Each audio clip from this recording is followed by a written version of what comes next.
Hello people! Today we're doing a set I'm calling Modern Christmas. And I am using these curved almond nails just because I have them. And I didn't use them very often when I was doing the press-ons because I don't think anybody wears these anymore. I just bought these at the beginning of my press-on journey, I guess you could say. So I've got them in there, so I am just going to use them for some of this stuff.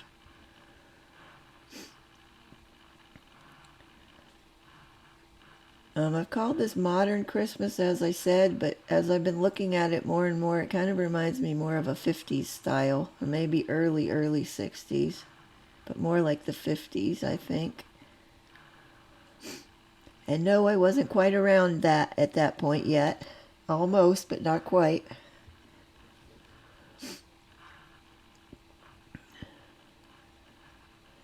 Okay, we're going in with our base color of white, obviously. As you can see, that was the first coat. Now we're moving on to the second coat.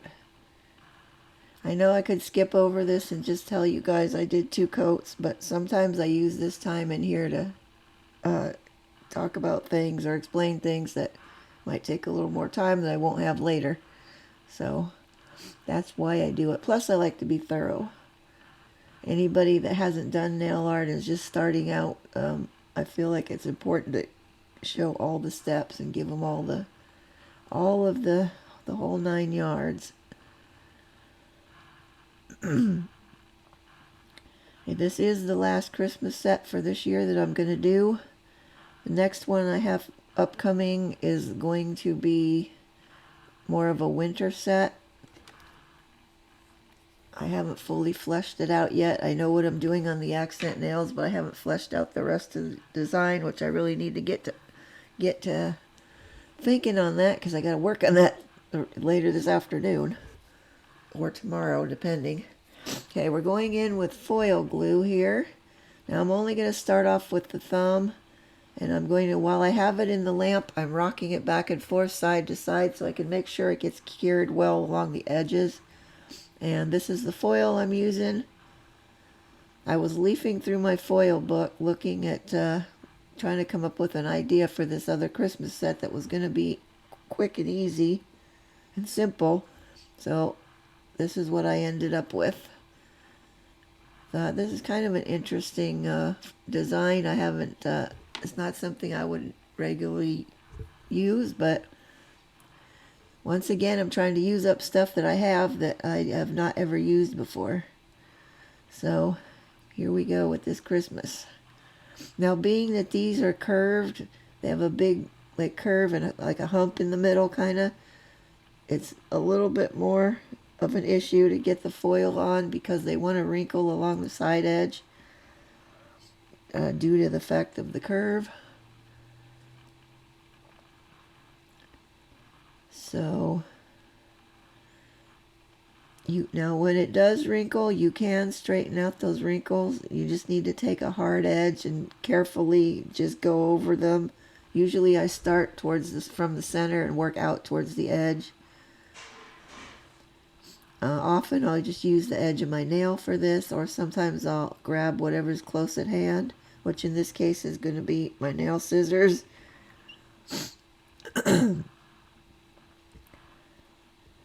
Excuse me if I have a coughing fit here and there. I'm trying not to do that, but I have asthma and I'm completely out of my asthma meds, so I'm just going to have to tough it out from here on out, I guess, as I cannot afford to get any medication. Anyway, that's a problem for not you guys. And as usual, I'm paying extra care to the side edges just to make sure it's going to stick on there. I didn't really have any issues on the sides this time. Most of my issue, well, it was kind of side adjacent, but then I had some in the middle.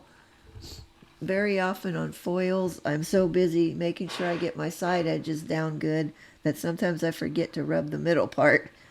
And even though I'm holding it by the middle, that doesn't always get it pressed on all the way. Okay, there was a little bit on this pink that did not transfer. And I know you're probably sick of hearing it, but I'm going to say it again because I still see people doing it. Do not yank your foil off like a Band-Aid. Take it off slowly in case it doesn't transfer all the way and you have to go back and do what I'm doing now.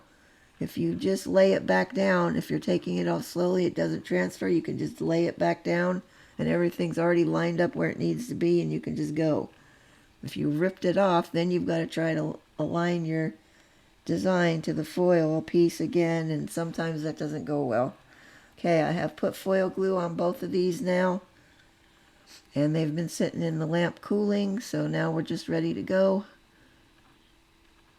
And since you've already seen me do this, I know it looks like I've gone into crazy mode here, but I've sped this up to double time.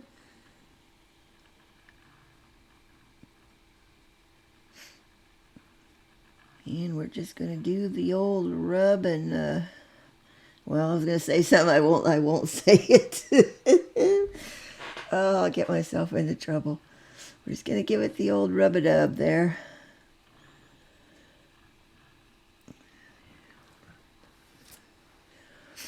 Oh, man. Okay. I have to get my head back in the game here. And there's the scissor trick. I'm trying to give it a rub in the middle too.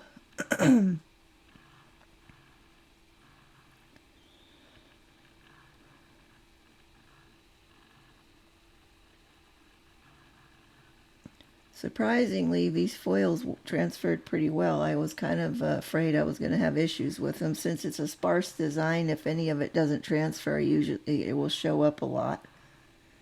Okay, and oh, see, now there's part that didn't go, so we just lay it back down and give it a little bit more rub-a-dub. It's not fully there, but I think that was about as good as it was going to get. Okay, and there's that one. Now, I'm not going to show you the other one because, actually, yeah, there was one more. You've seen me do two, that's enough. Okay, moving on to the other couple nails.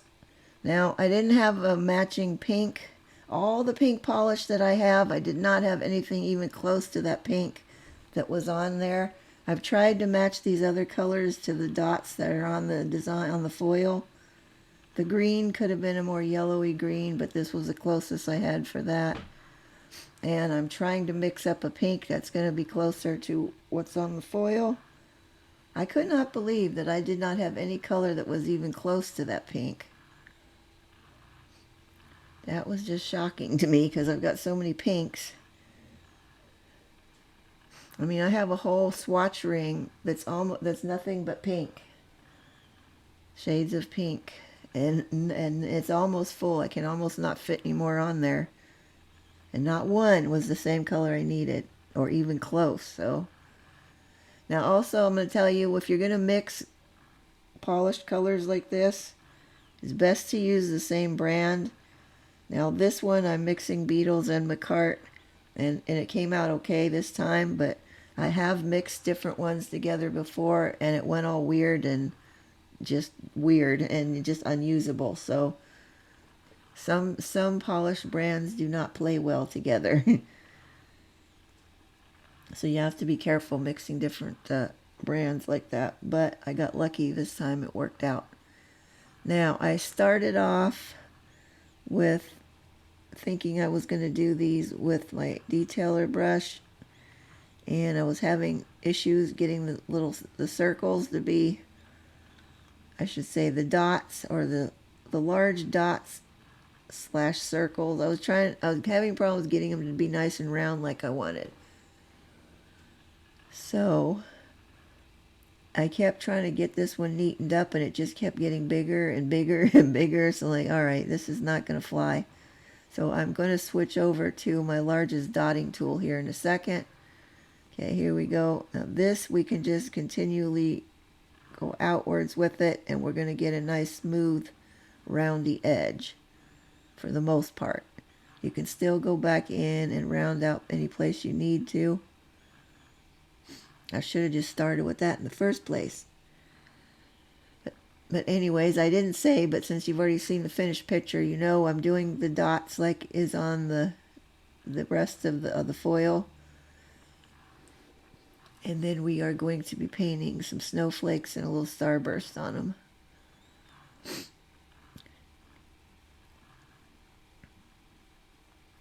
See, this was much quicker and easier than trying to get a nice round dot with my detailer brush.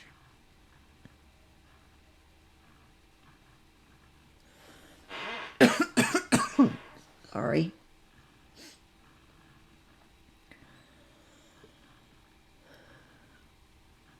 Okay, we switched over to blue. Now the blue matched up pretty well. The green, as I said, needed to be a bit more yellowy green, a little brighter than what it was, but that was the closest I could get with that one.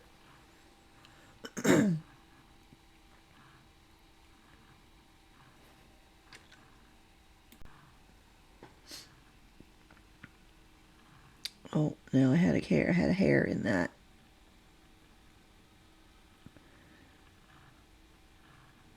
Also, if you really look at the foil closely, you'll see there's little white polka dots inside of each of these colored dots. I did not put those on because I thought you don't notice them that much on the foil, and I figured if I put them on here, they're going to stand out too much and it wasn't going to look the same.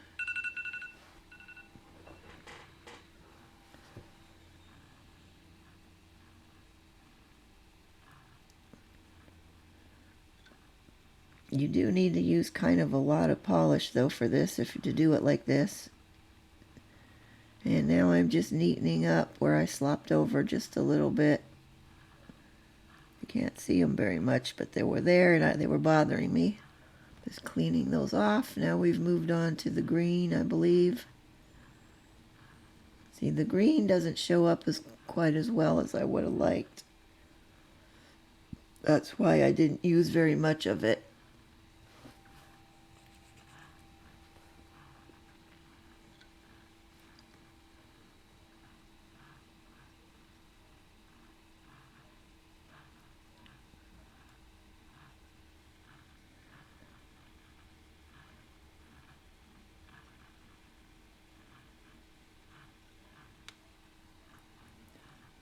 And one more little dab at the top.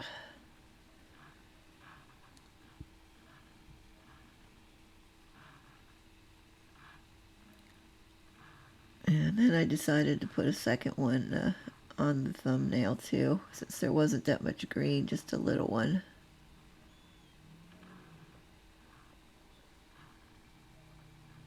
And those are ready to cure. And the next step, we are going to put the snowflakes on. Now I'm using my small, I've gone from my largest dotting tool down to the almost the smallest one. This is the second to smallest one I have. We're just going to do some simple dot snowflakes on here.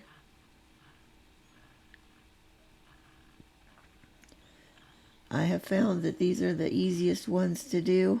Because basically once you get your dots on there, you just have to connect the dots.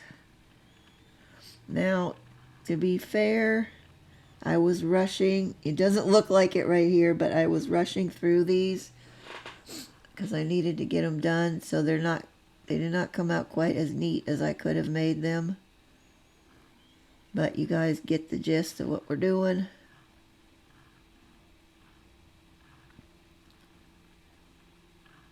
Now these snowflakes are not going to match the ones on the foils, but they're snowflakes and that's what we got.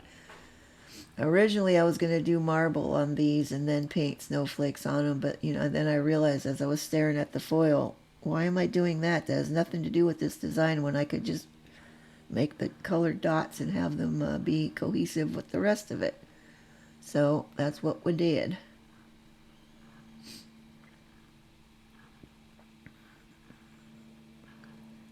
And then we're just going to, with a fairly clean brush or dry brush, we're just going to pull out from the center dot and go through the other one and leave a little bit of a tail. Now you can see I didn't get through exactly the center of that other one, so it's kind of sloppy looking.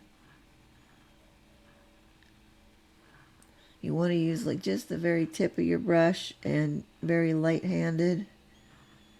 to get your nice thin lines. It took me a long time to be able to do this, because my lines were always really fat. I could never get the thin line to happen, but after much practice, I've gotten much better at it. It could still be improved, but it's worlds better than it used to be. Okay, on that center dot, we're just going to pull that out into a starburst.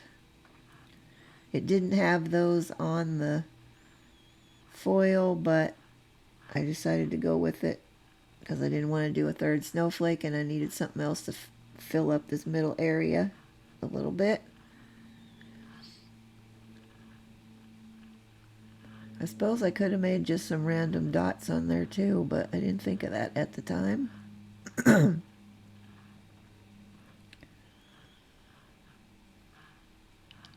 And then we just need to go back and do the bottom one.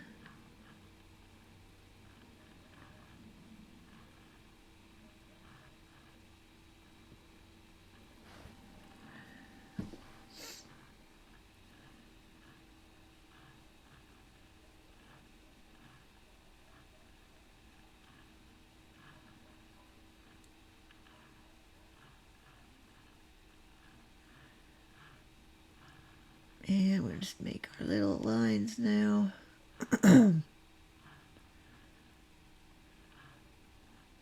know it looks like I'm working at a snail's pace, but I really was rushing. when the next one starts, I have sped that one up to double time, so you won't have to sit through a whole nother one of this at that pace. Now I'm switching over to my teeny tiniest dotting tool, and we're going to just go in and put little tiny dots on those little arms, the extra little arm pieces that we did.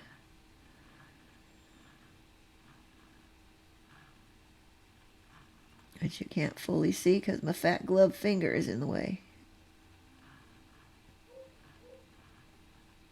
Whoops, that one got a little big.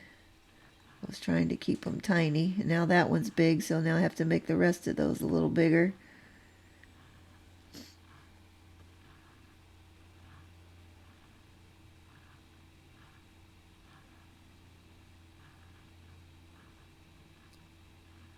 Okay, those stayed much smaller. Okay, moving on to the other one. This one is sped up, so it's going to go much quicker.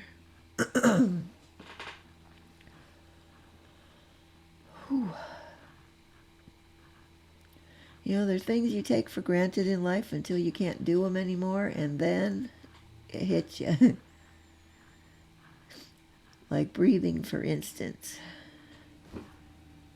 Whenever I have my asthma acting up and I can't breathe, it's like, oh man, this is brutal.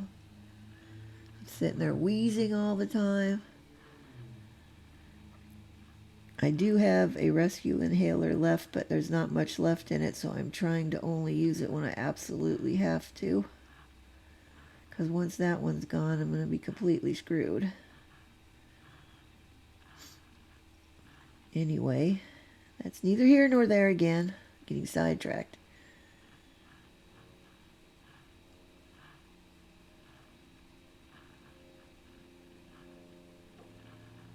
And we're just doing the exact same thing we just did on the other one. Excuse me. I managed to get both of these snowflakes like the same exact way on here. I really needed to angle one in a different way because they're both facing the same way now. It looks kind of odd to me.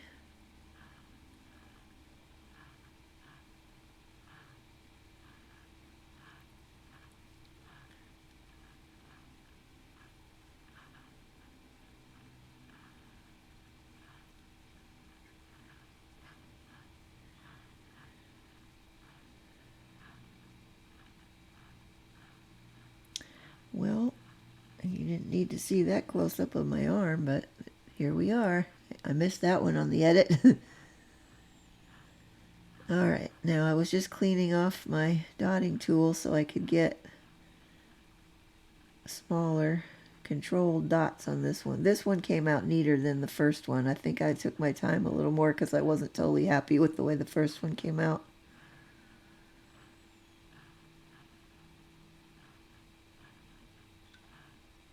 And there we are. They're ready to cure. And there's my freckly arm again. Oh, what are we doing? Oh, it's a little bit of cleanup on here again. Just a little dot sloppage of that. And now we're going in with curing. And we're back out. Final step, top coat. I'm using my tempered top coat for these.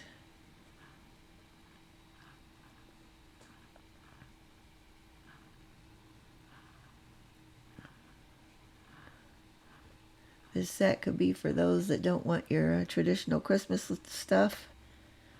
I know the red green colors get kind of boring after a while. At least I know I get sick of them.